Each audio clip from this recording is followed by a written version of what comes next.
Cuando la asociación de propietarios decidió que tenía control sobre nuestra entrada y trató de dictar lo que podíamos hacer con nuestros propios autos, no tenían idea de lo que les esperaba. Lo que sucedió después dejó atónitos a todos los vecinos. David Hayes se despertó sobresaltado por un frenético golpeteo en la puerta de entrada. Golpes insistentes que lo sacaron de la niebla del sueño. El débil resplandor de la luz del sol de la mañana apenas iluminaba su dormitorio, mientras se ponía una bata y se arrastraba hacia la puerta. Su cuerpo se movía en piloto automático, el frío intenso del suelo lo sacudía y lo despertaba aún más. Cuando abrió la puerta, su vecino Brian estaba de pie en el porche, con el rostro enrojecido por la urgencia. Brian parecía agotado, sus gestos animados mientras señalaba hacia la entrada de David. Apenas se detuvo para recuperar el aliento mientras soltaba la noticia. David lo miró sin comprender. Su cerebro aturdido por el sueño luchaba por entender. Las palabras no tenían sentido al principio. ¿Su auto? ¿Remolcado? Al salir, David se frotó los ojos y miró hacia la entrada. El lugar donde había estado estacionado su sedán plateado la noche anterior estaba visiblemente vacío. La visión del pavimento desnudo le provocó una sacudida de confusión que lo despertó por completo. Se volvió hacia Brian y buscó en su rostro una aclaración. Brian se lanzó a dar una explicación, haciendo gestos frenéticos con las manos. Describió cómo una grúa había llegado en medio de la noche, con el motor apenas audible mientras el conductor trabajaba al amparo de la oscuridad. El vehículo había sido enganchado y retirado con una eficiencia que no dejó tiempo para la intervención. Brian, que había notado la actividad desde su propia ventana, había corrido hacia allí en cuanto se dio cuenta de lo que había sucedido. Todavía procesando la noticia inesperada, David se volvió hacia su casa. El aire de la mañana era frío contra su piel y el hormigón bajo sus pies descalzos se sentía implacable. Rápidamente recuperó su teléfono y su billetera, con la mente llena de preguntas. ¿Quién había ordenado la grúa? ¿Por qué había sucedido sin previo aviso? Una sensación de hundimiento se instaló en su estómago mientras marcaba el número de la empresa de grúas. La llamada fue breve pero exasperante.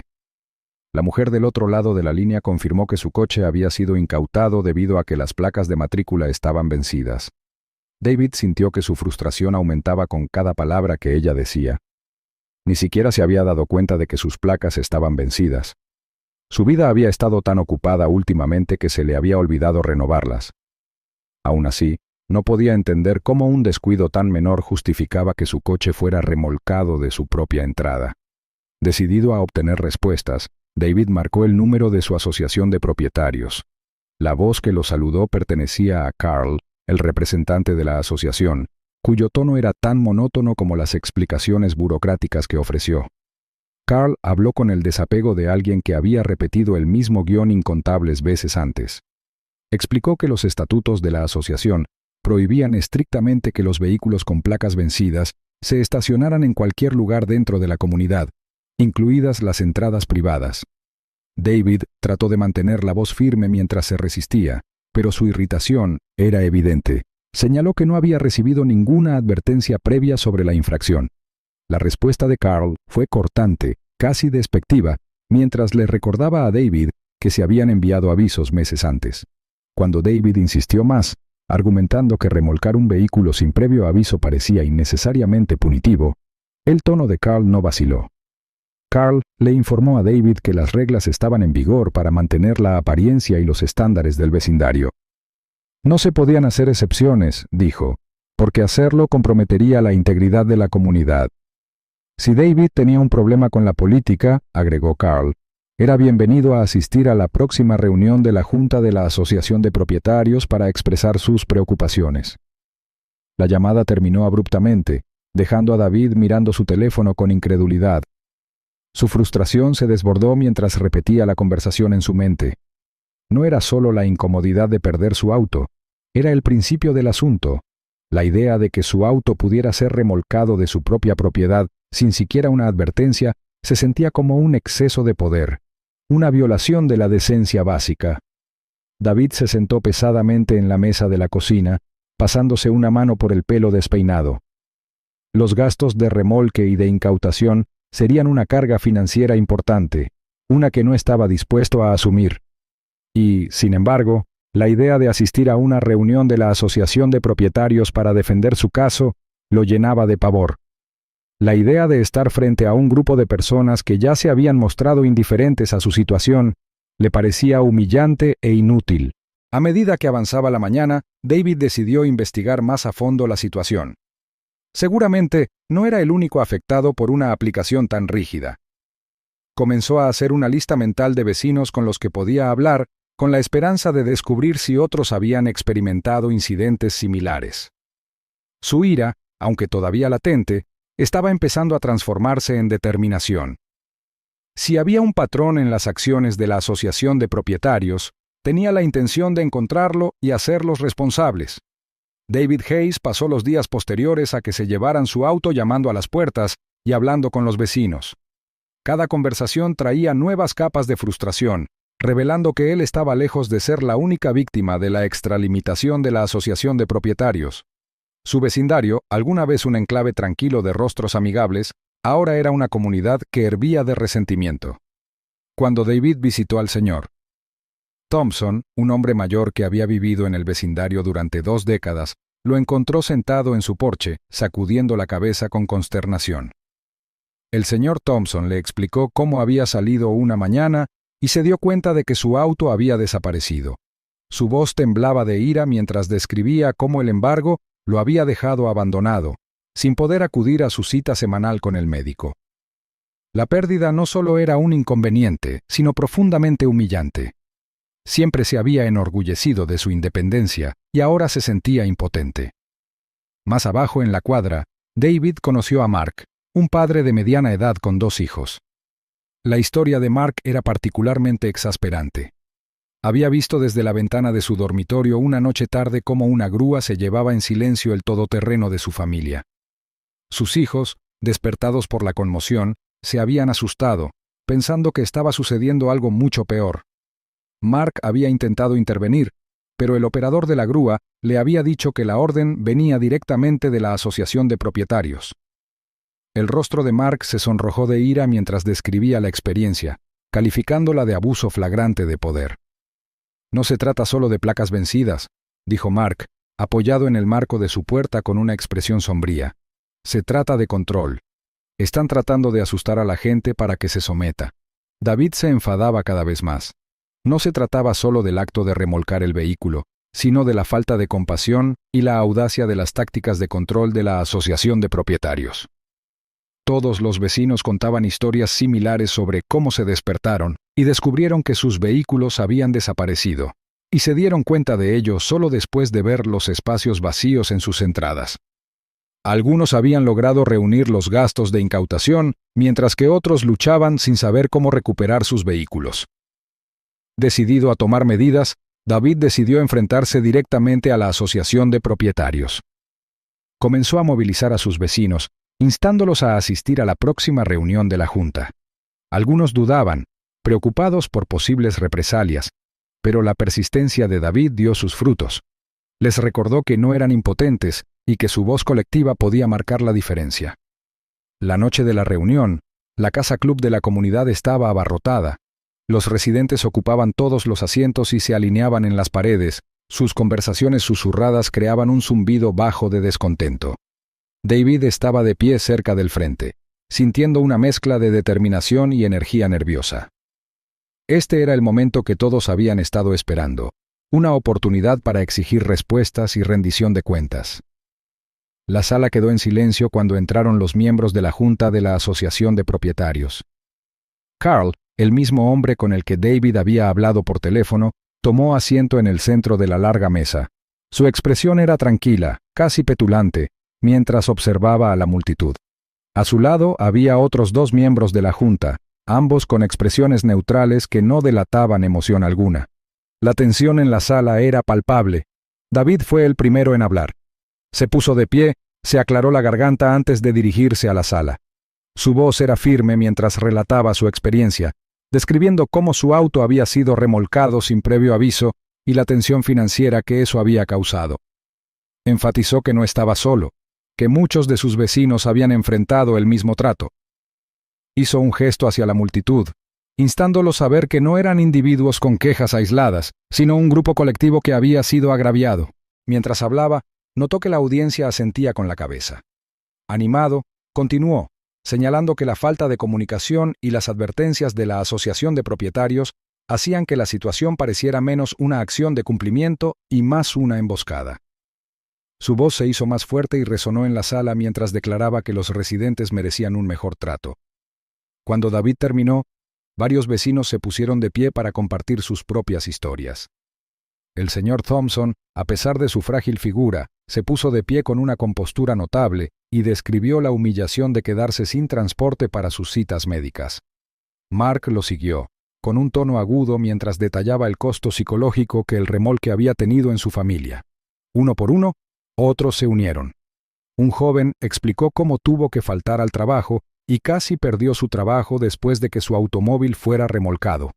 Una madre soltera contó entre lágrimas cómo le quitaron su automóvil pocos días después de que caducara su matrícula, dejándola sin poder llevar a sus hijos a la escuela. La sala zumbó con la ira y la frustración compartidas mientras las historias pintaban un vívido retrato de las tácticas de mano dura de la Asociación de Propietarios. Carl finalmente levantó una mano, silenciando la sala. Se inclinó hacia adelante, sus dedos entrelazados sobre la mesa, y se dirigió a los residentes con un tono mesurado. Comenzó reiterando la responsabilidad de la Asociación de Propietarios de mantener los estándares de la comunidad, enfatizando que los estatutos estaban en su lugar para mantener la apariencia y el valor del vecindario. Las reglas son reglas, dijo Carl, con voz tranquila y firme. Si comenzamos a hacer excepciones, ¿dónde trazamos el límite? Esta comunidad prospera con el orden, y ese orden depende de que todos sigan los mismos estándares. Sus palabras fueron recibidas con una erupción de protestas. Las voces se superpusieron mientras los residentes se resistían, su ira hirviendo. Alguien gritó que la compasión no debería sacrificarse en nombre de las reglas. Otro acusó a la Junta de priorizar el poder sobre las personas. La sala era una cacofonía de frustración, la indignación colectiva casi tangible. Carl levantó una mano nuevamente, su expresión inmutable. Insistió en que la Asociación de Propietarios estaba actuando en el mejor interés de la comunidad, aunque sus palabras sonaron huecas para la multitud. Los miembros de la junta directiva que estaban a su lado se movieron incómodos y se miraron entre sí a medida que aumentaba la intensidad de las reacciones de los residentes. David observó cómo se desarrollaba la escena y su frustración aumentaba. Había esperado que la junta directiva mostrara cierta disposición a escuchar, pero la postura inquebrantable de Carl solo profundizó la división entre la Asociación de Propietarios y los residentes. A medida que la reunión se prolongaba, quedó claro que la junta no tenía intención de dar marcha atrás, lo que dejó a los residentes con más preguntas que respuestas. Al final de la noche, la tensión en la sala era palpable. Si bien no se ofrecieron soluciones inmediatas, la reunión había provocado algo poderoso, un sentido de unidad entre los residentes. David se fue con una determinación renovada y prometió seguir luchando por la rendición de cuentas y la justicia en su comunidad. David Hayes sintió un renovado sentido de propósito cuando él y un grupo de vecinos con ideas afines organizaron sus esfuerzos para desafiar las políticas de la Asociación de Propietarios. Sus reuniones informales en su garaje se convirtieron rápidamente en reuniones estructuradas, completas con agendas y una lista de asistencia cada vez mayor. Decidieron llamar a su movimiento Residentes por Prácticas Justas, RFP, un nombre que reflejaba su misión de aportar equilibrio y responsabilidad a las tácticas de aplicación de la ley de la Asociación de Propietarios. La primera cuestión a tratar fue la política de remolque que había provocado la indignación del vecindario. David y los miembros de RFP estudiaron los estatutos de la Asociación de Propietarios y analizaron cada cláusula y subsección. Descubrieron que, si bien las normas permitían el remolque, no existía ningún requisito de proporcionar a los residentes advertencias u oportunidades para rectificar las infracciones. Esta falta de comunicación había sido la fuente de muchos conflictos, y el grupo acordó que era el problema más urgente que había que abordar. Con esto en mente, la RFP redactó una petición. El documento describía sus demandas: la suspensión inmediata de la política de remolque, la implementación de un sistema de advertencia y un periodo de gracia para que los residentes renueven las placas vencidas antes de que se tomen medidas de cumplimiento. David tomó la iniciativa, redactando cuidadosamente el lenguaje para que fuera respetuoso y firme a la vez. Cuando la petición estuvo lista, el grupo fue puerta por puerta, explicando su causa y recolectando firmas. La respuesta del vecindario fue abrumadora. Los residentes que habían dudado en hablar en la reunión de la Asociación de Propietarios ahora firmaron con entusiasmo la petición, compartiendo sus propias quejas y ofreciendo palabras de apoyo. Incluso aquellos que no se habían visto directamente afectados por el remolque expresaron su frustración por la falta de transparencia y el enfoque autoritario de la Junta. En una semana, la RFP había reunido firmas de más de 2/3 de la comunidad, superando con creces sus expectativas. Alentado por su impulso, David decidió llevar la lucha más allá del vecindario. Se puso en contacto con una estación de noticias local y presentó la historia como un ejemplo de cómo el poder sin control de la Asociación de Propietarios podía perturbar y dividir a una comunidad.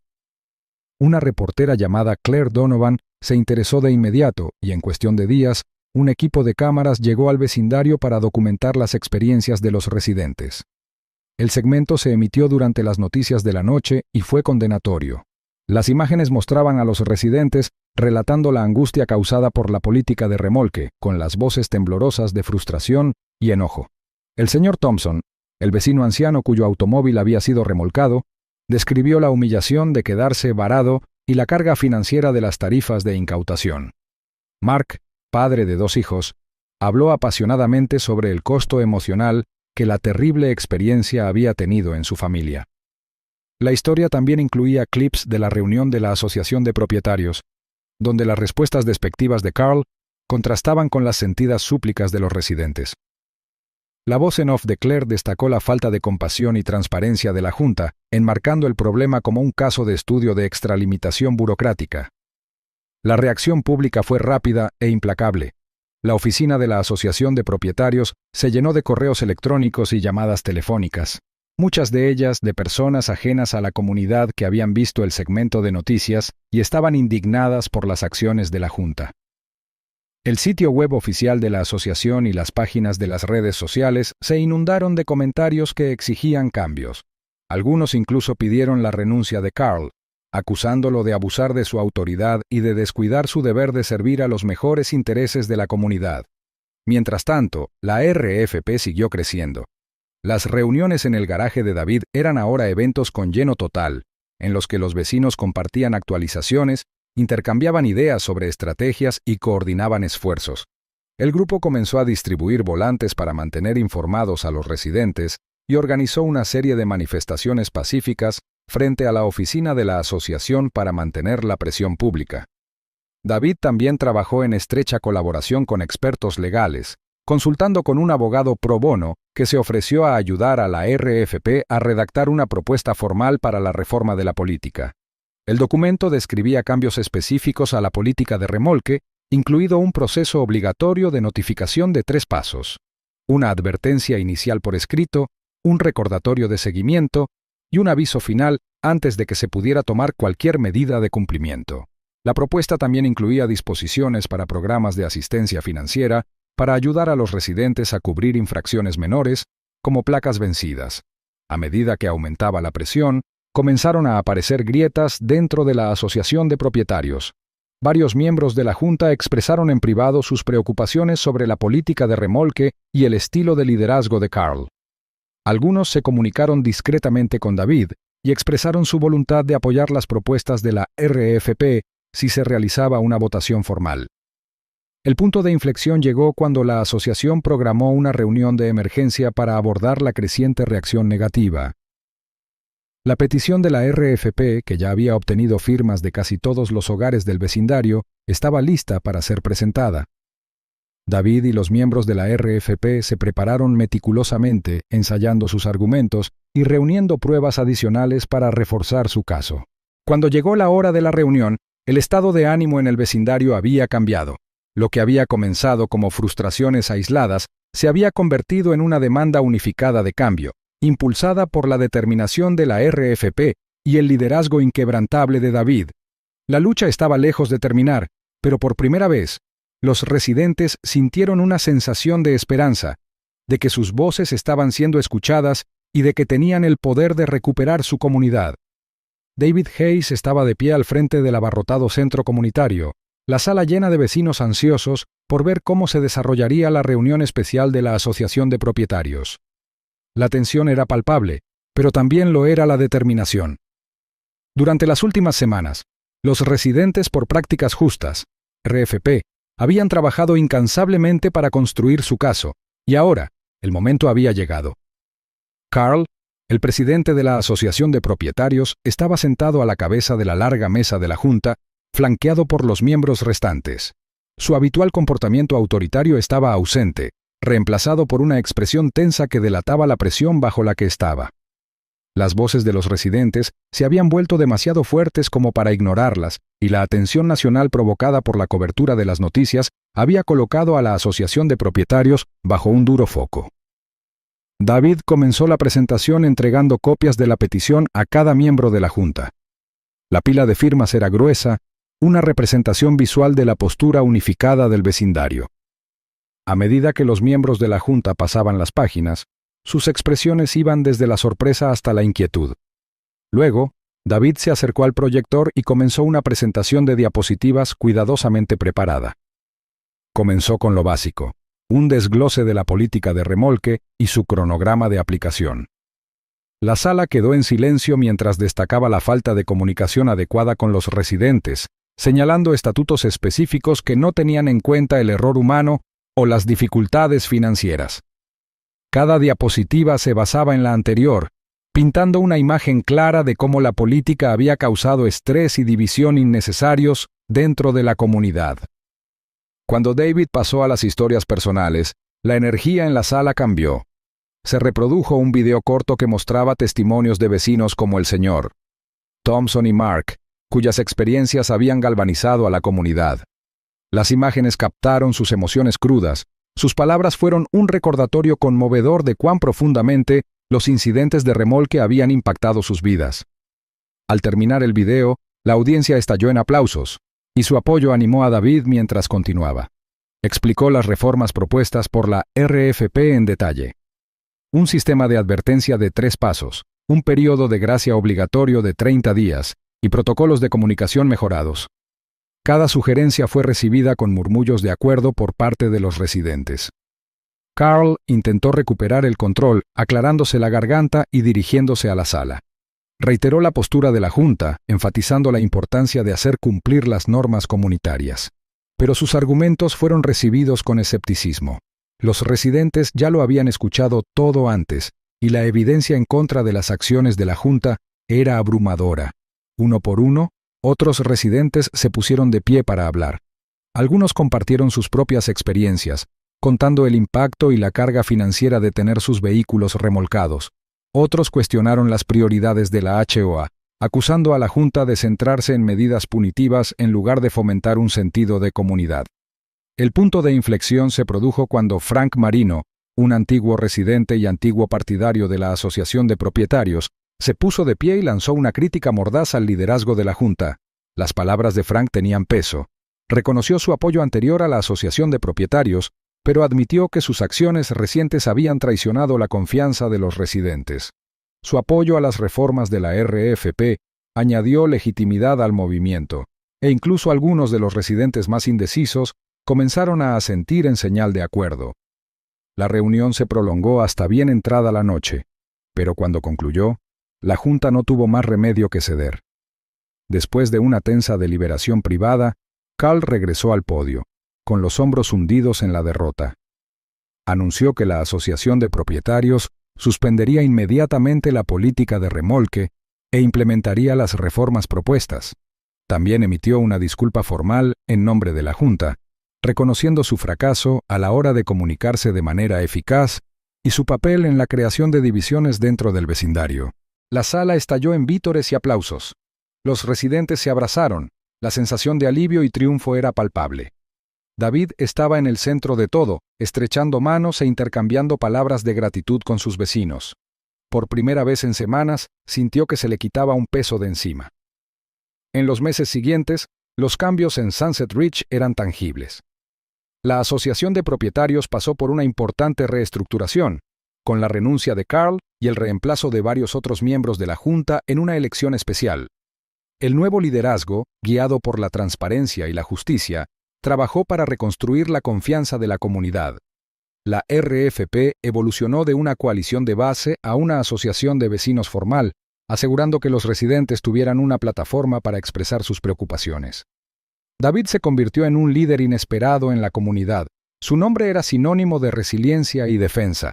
Continuó asistiendo a las reuniones de la Asociación de Propietarios, no como antagonista, sino como representante del pueblo. Su garaje, que alguna vez fue un centro para vecinos frustrados, ahora albergaba reuniones periódicas enfocadas en mejorar el vecindario.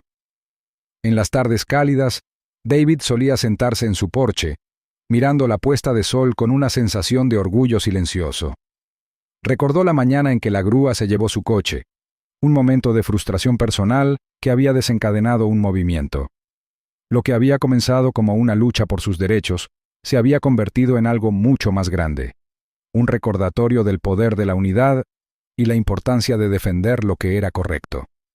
Las cicatrices del pasado persistían, pero se habían convertido en una base para el crecimiento. Sunset Ridge ya no era un lugar definido por reglas rígidas y una supervisión autoritaria. Era una comunidad moldeada por las voces colectivas de sus residentes y la determinación de aquellos que se negaban a aceptar el statu quo. Para David y sus vecinos, era una prueba de que incluso frente a la adversidad, el cambio era posible. Descargo de responsabilidad. Esta historia tiene fines exclusivamente de entretenimiento y no representa a ninguna asociación de propietarios ni comunidad en particular. Se recomienda discreción del espectador.